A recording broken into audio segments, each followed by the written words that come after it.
Hey guys, and welcome back to my channel. So I wanted to hit you guys up with some news that's making its rounds on social media. This is on X, a post from Uncensored News. A 38-year-old accountant has been arrested after allegedly opening fire on MAGA supporter who had a Trump flag in his yard. Thomas, who owned a river rafting business in the picturesque area, caught the moment on camera. The gunman was seen raising a pistol from the sunroof of his vehicle and firing several rounds. MAGA haters meltdown, exclusive account arrests after opening fire on MAGA supporter in dispute over Trump sign. So let's go ahead, and this is from Daily Mail. Exclusive accountant arrested after opening fire on MAGA supporter in dispute over Trump sign as victim recalls bullets whizzing past his head. This was actually written today. And let's go on. A 38-year-old accountant has been arrested after allegedly opening fire on a MAGA supporter who had a Trump flag in his yard. Benjamin Michael Campbell is charged with firing shots at the home of Mark Thomas, 62, in North Carolina on September 6th. Thomas, who owns a river rafting business in the picturesque area, caught the moment on camera. The gunman was seen raising a pistol from the sunroof of his vehicle and firing several rounds. Records seen by the Daily Mail indicate Campbell is married accountant living in Cobb County, Atlanta, which is about 160 miles south of Thomas's home. It's unclear what Campbell was doing in the rural area. Thomas said that Campbell first caught his eye as he drove down his road at around 55 miles an hour before coming to a sudden screeching halt. The Republican homeowner said he checked his security cameras and watched a man wearing an Antifa-style mask emerge from his Jeep Cherokee to inspect a Trump banner attached to a bus parked on the Thomas family property. Quote, he was driving along, saw the sign, slammed on his brakes, had a political trigger moment, and he just had to tear down the sign, Thomas said. Quote, he started reaching up on his tippy toes trying to get the edge of the sign. I just thought to myself, this is not happening. I don't believe this. So this is Benjamin Campbell, 37, who allegedly fired on the MAGA supporter in North Carolina. I'm a Trump supporter. I have weapons for my protection and my enjoyment, and I keep them handy. Quote, what's good are they if you can't get to them when you need them? So I reached over and grabbed my rifle.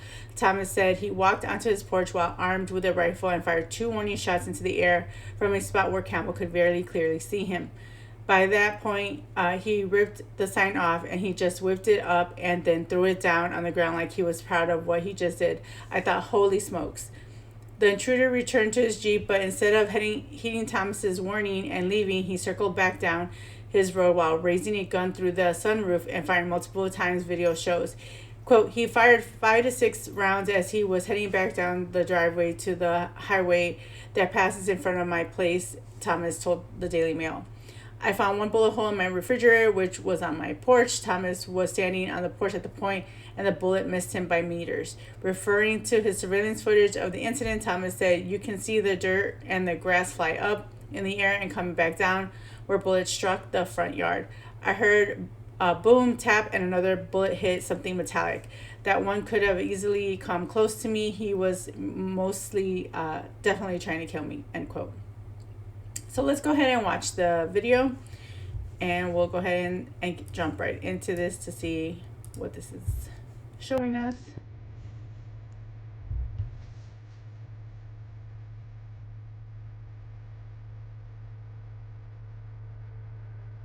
It's like, shouldn't he know better not to go on someone's private property?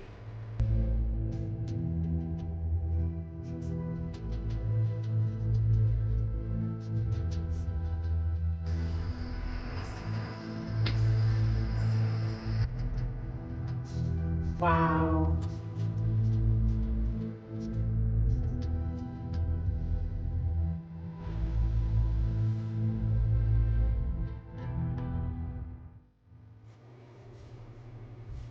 Americans, Hispanic Americans, and Asian Americans. And clearly he could have actually injured somebody by doing that. It's insane to know that this person is, capable of doing that. And this is the thing. Okay, so just recently I called into Timcast IRL, and I asked Tim Pool and his panel, like, what do you think? And go and like and subscribe to him, and you could probably watch that, one of the lives that he was doing. But I was asking him, like, what do you think the flashpoint is? Like, how many more people on the right have to be murked before, civil war starts. And I'm not encouraging civil war. I don't encourage any form of violence. I think there's other ways you can negotiate or come to peace terms, but it could be that, it's a pipe dream, or, I'm just one of those people that are that naive that think that we can come to an agreement of some form of peaceful disagreements, But the thing is that when I was talking to Tim, I was telling him, like, you remember the scene from Vendetta, where the finger man, pew-pews the little girl, and, he was surrounded by people when he did this. And this is what Tim was saying, that in order for a flash event like that to happen, it would have to be where it was in a crowd of people. And at that point, that might be the Rubicon, that might be where we won't be able to come back for something, because that would be what pushes everybody over the edge. So far, we've only had incidences where they were from afar, so there was no real, I guess, emotional attachment is what he's trying to explain. I don't know. I don't want to take him out of context. So you could go watch the video and see his explanation of it. But my whole point of that was that we keep kind of like going through this situation where you have the Trump assassination 3 times. Now there was a new recent one that just happened where they found one of those like things that you put in the tree where you're gonna be like, let's say, deer hunting, and you would just sit there for hours. On that, they found one of those pointed towards where Trump comes off Air Force One. So the FBI are investigating that as well. So that technically could be a 4th attempt on Trump's life. Then you have the situation with the assassination of Charlie Kirk, which also was egregious. Then you also have the situation that's going on with ICE, where you had, people, pew-pewing at ICE, but they accidentally hit immigrants. You have all these different scenarios that are coming off. You have the one MAGA supporter, and this was a while back, where a person was heard saying that he got the MAGA supporter that he, unalived. So you do have situations like this, and they're just constantly escalating. And the right is constantly like, we're just going to turn our cheek. No, we're not going to fight back. No, we're just going to tell them, like, we don't support violence. There's got to be a peaceful way to handle this. And I get it, 100%, because we shouldn't right away go down straight to violence. But it's like, it makes you wonder, when you're looking at like the Fort Turney, 1984, when you're looking at, the Civil War, you're wondering to yourself, what is the flashpoint that's going to cause it to just be all out chaos? Because right now, what the left is doing is they're basically shooting fish in a barrel, because the right's not doing anything. They're not, like, little by little, they are standing up for themselves. They are, going to these rallies and protests and, holding their own, which, mad props to them. I know it's very dangerous, especially in the climate that we're living in.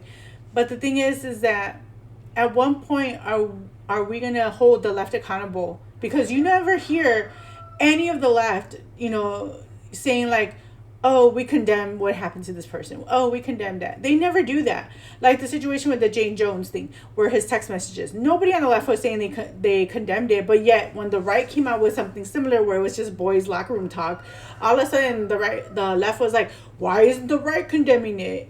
But y'all never condemned the other guy's stuff. So it's like, at what point are we gonna just say enough is enough? And so going back to this story, you see this guy, this jerk, okay, this jerk off over here. He had no reason to go and literally stop and go on someone's private property and do that. God forbid that he was in a red state, or, and I'm not sure if there's a red state. I don't know what their, laws are for guns. But I know in Texas, I know in West Virginia, they have Castro Doctrine laws. And if someone tells you get off their property, they have every right to murk you, because you're posing a threat to them, especially after this guy fired back. And it's like, this man had no business going on this guy's property at all. And who knows if he's going to be charged, because most of the times what happens is these people get a slap on the wrist, and nobody's learning from this. Nobody's holding these people to account, and we really need to do that, especially since we have all 3 branches of government. Why aren't there more arrests? Why aren't there more people being held accountable? This is just getting ridiculous. At what point are we going to say enough is enough? So those were the pictures. So Swain County Sheriff's Office said that they booked Campbell on September 30th, and they released photographs of him standing beside a height chart this week. Campbell started stared straight ahead in his booking photography, showing him standing at 5'6" tall. He has been charged with a Class C felony, assault with a deadly weapon with intent to kill or inflict serious injury, discharging a firearm with the intent to incite fear, and willful and wanton injury to personal property. The maximum punishment of Class C felony is 17 years in prison. Thomas told the Daily Mail the Trump banner, which sparked the violence, belongs to his mother, who is 87 years old. Quote, "She got pretty upset that I was out there defending her flag," he said. That's the way she felt. Thomas added, though, he will be replacing the stolen banner with another Trump sign sooner. My dog, she tried to jump on the bed and she almost fell. "We're not the kind of people that are going to be intimidated," he said. Quote, "We are going to have our signs up if we want them." Thomas said he has been targeted by radicals because of his Trump signs before. He drew comparison between the shooting on his property and the killing of Republican firebrand Charlie Kirk, which came 4 days later on September 10th. Charlie Kirk, his incident was absolutely tragic. "No one died here in my yard, but flip the coin, snap your fingers, somebody could have died here," and it's very similar to Charlie Kirk incident. The same type of people are the ones behind both shootings is becoming much more common. Thomas blamed leftist lies and propaganda for increased political violence. All it takes is one person who's not thinking to get triggered by propaganda to do something like this. Swain County Sheriff's Office said Campbell was extradited to Cobb County in Atlanta, Georgia, to North Carolina, where he's being held on a $70,000 bond. So, this is from the City Journal, the left-wing terror Memorplex. And many of us who work in politics have felt sickened since the assassination of Charlie Kirk. We sense that the line has been crossed, perhaps permanently. For years, the left had accused conservatives intellectuals of fomenting stochastic terrorism, incendiary rhetoric, and inspire violence. This accusation was used to purge conservatives from social media during the Biden administration. It contributed to the FBI's decision to monitor conservatives, including parents who oppose critical race theory. The left sought to use stochastic terrorism construction on all-purposes censorship tools. This year, the tables have turned. Donald Trump is in power. Left-wing violence has surged. Even The Atlantic, which previously seconded the idea of stochastic terrorism, has now conceded that political violence from the left outstrips that from the right. So this is basically an article talking about,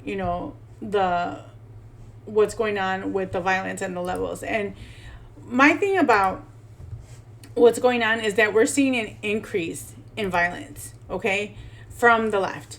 And it's going on nonstop. And there's not been any accountability. Because every time we get somebody that's going to be held accountable, what happens? They let them go. Nothing happens. Because you have all these left-leaning AGs or prosecutors or judges that just let them go.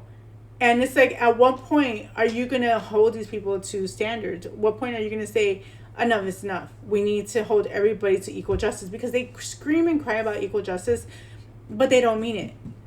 Because they want to be able to control you, the way you think, the way you live, and they don't care about anything else but their ideology. And if yours doesn't fall in lockstep with theirs, then they're going to do everything in their power to silence you. And that's not how it should be. We live in America. We live in a constitutional republic. We have the rights from the Constitution to say and think whatever we want, whether people like it or not. And I think at this point, everybody just needs to be careful, take a breath. And I think these people on the left need to stop with the propaganda. This is the problem when you have left-wing media, which is their mouthpiece, like CNN, MSNBC, ABC, NBC. I could go on and on with how many of these organizations are out there.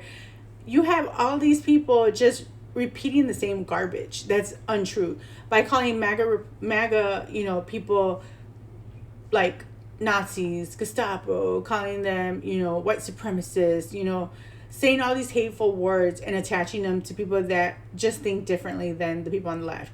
You have them calling not even people that are MAGA supporters, people that are just right-leaning, people that are moderates, if they don't agree with anything you say on the left, all of a sudden you're just a white supremacist. You know, even if you're a brown person, if you're a person of color, if you're black, white, orange, you know, brown, whatever, they're going to call you a white supremacist no matter what. And it's like, how is that even possible? Like, show me proof that I'm a racist. Show me proof that, you know, I'm a white supremacist, because there ain't none. You know, but they use this type of rhetoric in order to instill that fear into the left. And this is why a lot of the people on the left are losing their freaking minds. And they think that they're doing good work by going out here and doing this, but they're not. They're just making it more dangerous, not only for themselves, but other people. Because it's usually people that are innocent that end up getting hurt. Because this guy shooting wildly like that, he could have easily struck a child. And then what? Nobody would be outraged. All of a sudden, they'd be trying to point this guy as a Trump supporter. Like, this is just getting so out of hand. And that's what they did with the whole trans terrorists, the gun people that were shooting up like kids and stuff like that. You know, right away, you know, they were trying to link them to MAGA, and it turns out they weren't. They were left leaning. But I don't know what to think anymore. Like I told you guys, it's starting to, like, and we're barely in the first year of Trump's, you know, term. We still got 3 more years to go. And it's like, what are we going to do? Like, what's going to come in the next 3 years? Is it just going to continue to get more and more violent? And where is that line in the sand? You know, like, are we too late to come back from that line? And let me know your thoughts in the comment. Do you think, again, we're in a civil war right now? I know we were in civil strife. Or do you think that it's just going to all kind of fade away and it's going to just, like, people are just being hyperbolic about it? So let me know your thoughts in the comments below. Don't forget to... thank you for watching. Don't forget to like, comment, and subscribe. And don't forget to hit that notification bell. Till next time, guys.